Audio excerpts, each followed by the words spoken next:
everyone, welcome back to my channel and welcome back to the Explained series.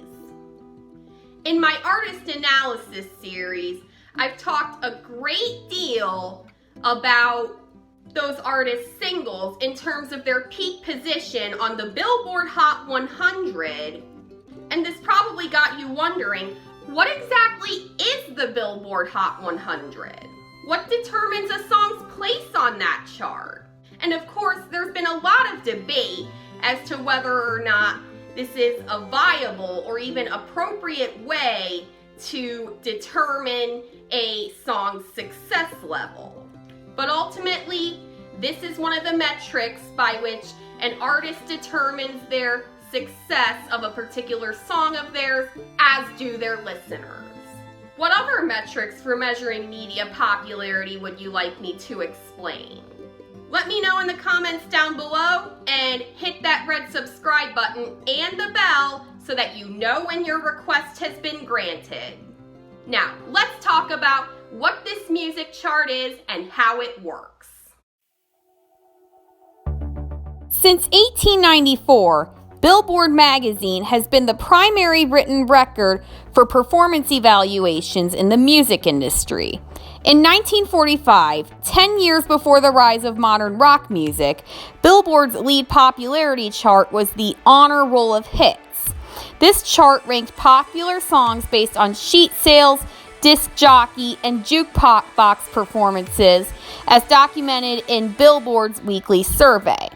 It was only in 1955 that this chart was first divided into charts that use different metrics to measure the popularity of a single.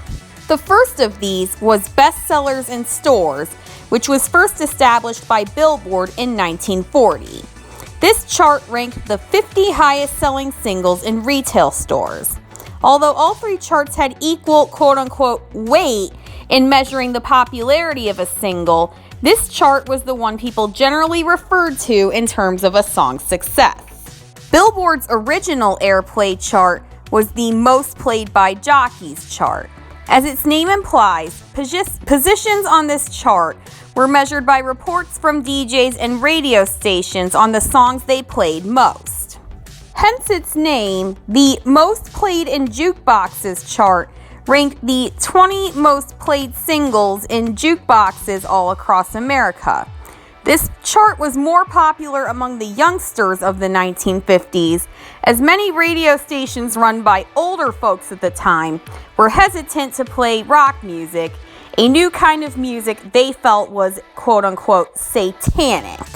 In November of 1955, Billboard added a new chart, the Top 100, a chart that measured a single's performance based on sales and purchases rather than on airplay. On June 17, 1957, Billboard's most played in jukeboxes chart was officially done away with since jukeboxes were falling out of fashion. The same eventually happened with Billboard's other original music playlists, and on August 4, 1958, the Hot 100 became the industry standard and still is to this day. Nielsen BDS measures radio airplay audience impressions, which Billboard magazine then uses to rank songs for the Hot 100. But that's not as simple as the process gets.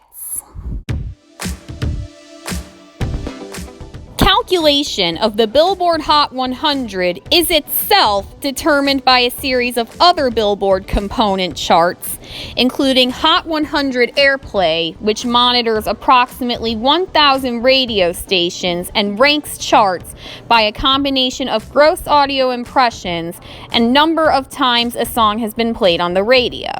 The Hot Singles chart, Digital Songs chart, and Streaming Songs chart, for which Billboard collaborates with Nielsen SoundScan to measure the most streamed and listened to songs on a variety of music streaming services.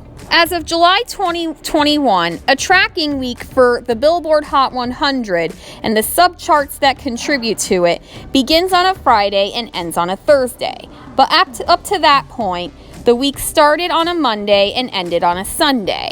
As is the point of this video, as the times have changed, the rules by which singles play when competing for a spot on the Billboard Hot 100 have changed with them. But how exactly? Well, for starters, when the chart first premiered, most people bought music simply by purchasing a single. Therefore, Billboard placed a song on a chart by measurement of its retail points. But starting in the 1990s, when singles started to fall out of fashion, Billboard started measuring a song's popularity by airplay points. As far as double-sided singles, or singles with an A-side and a B-side go, it used to be simple. The two songs were listed, measured, and charted separately. But with the dawn of 12-inch singles, which contained more than one B-side, things got complicated. On many 12-inch singles, the B-side became significantly more popular than the A-side, so the record label decided to re-release these singles and reverse the side so that the former A-side would gain more exposure. Before December 5th, 1998, a song had to be available for purchase as a single to be eligible for the Billboard Hot 100. But during the 90s, many artists started to promote their songs to the radio without ever releasing them as singles, a controversial move that was seen as a way for artists to weasel their music onto a higher chart debut.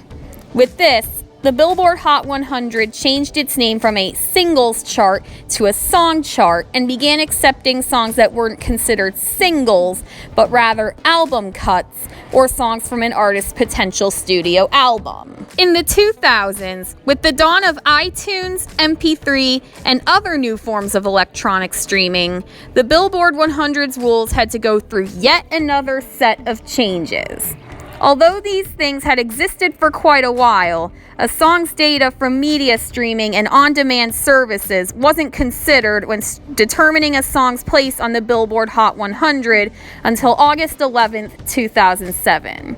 The first two new streaming services to submit their statistics for Nielsen BDS for every week to be considered for the Billboard Hot 100 were AOL Music and Yahoo Music. Beginning in the late 2000s and early 2010s, a song's popularity on services like YouTube and Spotify also contributed to the Billboard Hot 100 formula. At one point, specifically 1991, Billboard started to have a lot of trouble keeping itself up to date with new and developing tracks. So in 2015, it started to make rules saying that a song has to leave the chart once it's been on the chart for more than 20 weeks and fallen below number 50. A song also has to leave the chart if it gets lower than 25 after 52 weeks, which is the equivalent of 1 year. The only exceptions to these rules are for re-releases and songs that have had a very sudden spike in popularity. Although a new Billboard Hot 100 chart is published every week, there's a special chart published the last week of the year, aptly called the year-end chart. To put it simply, the year-end chart ranks each single released in a given year, ranking individual songs by the amount of time they spent at a given position on the chart, as well as the song's sales, streaming, and airplay points.